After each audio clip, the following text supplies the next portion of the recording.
Chapter 19. Fairly Hopeless. Philip flung himself at the door, ignoring the tightness of his chains, and collapsed to the floor. The chains were taut and heavy, slowly dragging him to the wall. Hopelessness tightened around him like the shackles. He had to get out and fix this. He ran his fingers over the chains, a frantic energy trembling through him. The shackles were solid pieces of metal with no place for a key or for them to be uncuffed. He stumbled to a war axe wedged into one of the fallen stones and looped the chains over the blade, then dragged them against it. Magic sparked where the blade bit into the chains, and the scent of damp autumn leaves filled Philip's nose. His stomach rolled.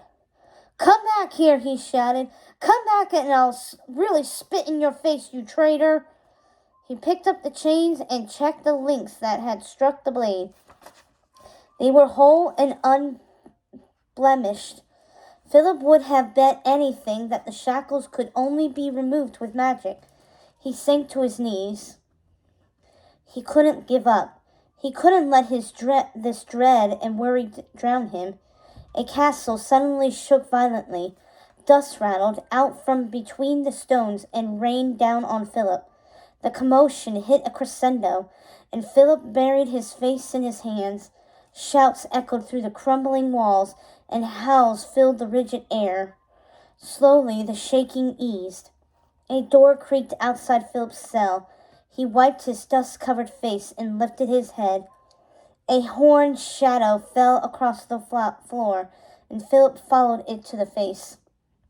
In the barred window of his door, Maleficent smiled. She unlocked the door to his cell and opened it silently, her gaze sweeping from his chains to his face with an unnerving slowness, as if she had all the time in the world to look, as if her plan was already well past the point of no return. Her raven fluttered in ahead of her, alighted on the handle of the axe, and bowed low.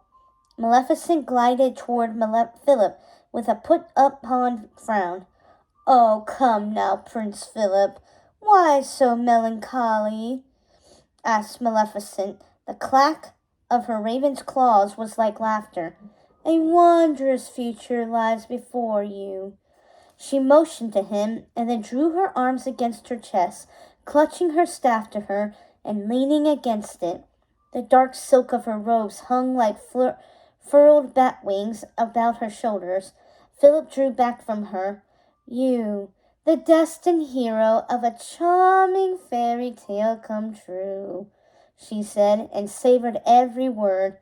Confusion broke through Philip's panic. He wasn't destined to do anything. And he wasn't part of any fairy tale.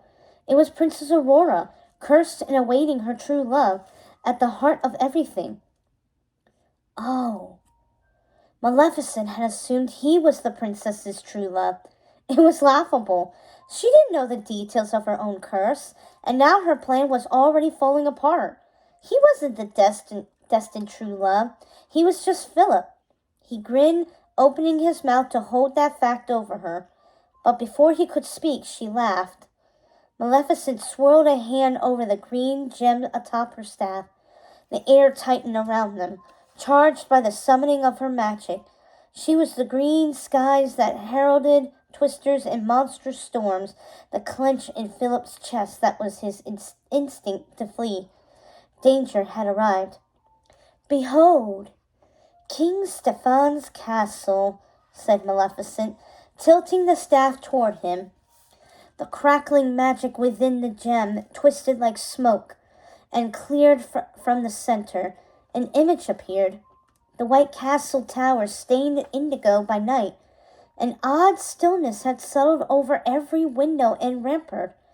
The picture narrowed, as if they were staring through the eyes of a bird, drifting toward the tower's window. "And in yonder topmost tower, dreaming of her true love, the Princess Aurora." The image wavered and changed. On a bed of blue linens, with its curtains drawn open beneath the flickering stars, rested a young woman. Her face peaceful and her fingers loosely clutching a rose against her chest. The high arcs of her cheeks were sharpened by the slackness of sleep. Her hair, so familiar, was twisted through the band of a golden crown. Even though he had never seen her sleeping, even though he couldn't hear her voice, even though his memories were of bare feet dancing on overgrown grass and curled hair rustling in a forest breeze, Philip knew. "But see the gracious whim of fate," said Maleficent. She laughed as though this was the best joke of all. "Why, 'tis the self-same peasant maid who won the heart of our noble prince but yesterday."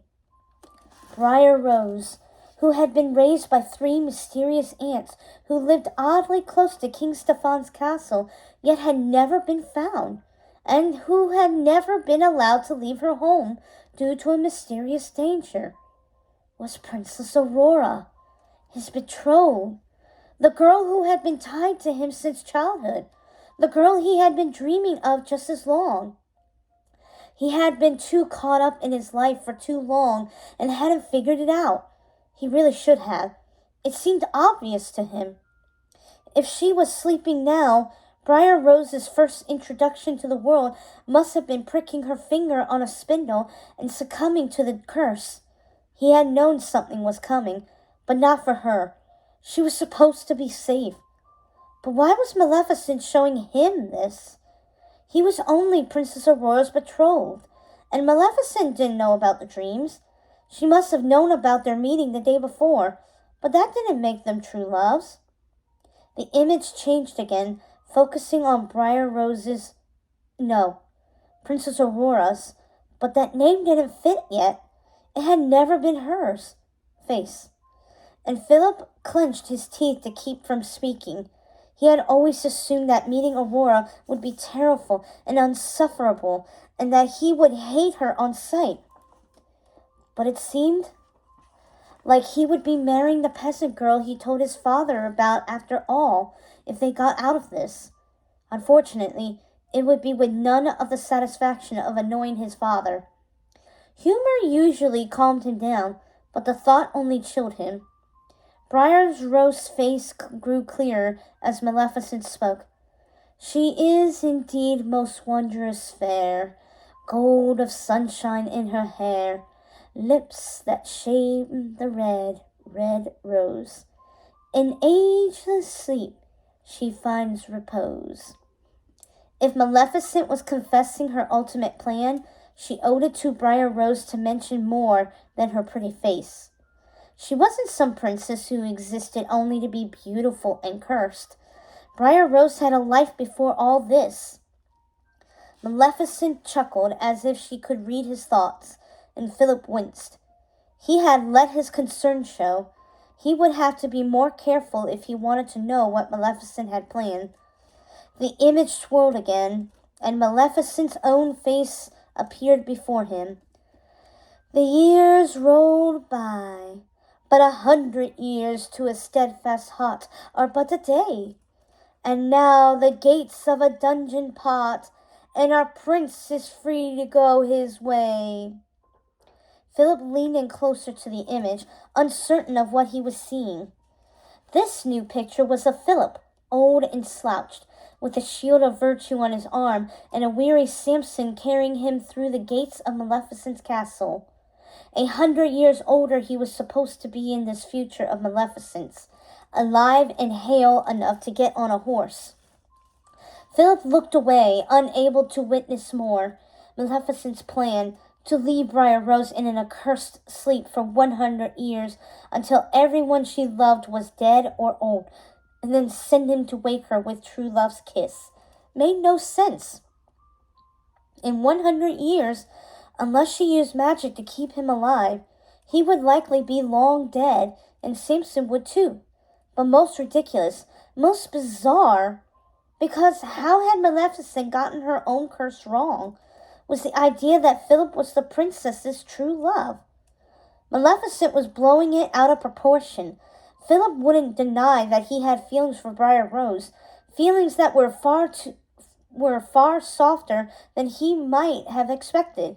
ever to have for her or anyone else. But he wasn't in love with her. Sure, she was clever and kind and as competitive as anyone he had ever met. And he liked the way she always kept him on his toes, and Philip turned away from Maleficent's crystal, not wanting her to see the thoughts he was sure were rippling across his face. Maleficent had cursed Princess Aurora. One of the fairy godmothers had decreed that Aurora would be awakened by true love's kiss. They had left before anyone asked about who that true love was, and now Maleficent was certain enough to hang her entire plan on the fact that it was Philip. She was only playing into the fairy tale of it. It didn't mean anything. But was this what Maleficent had meant at the cottage when she mentioned true love drawing its victims together in her curse?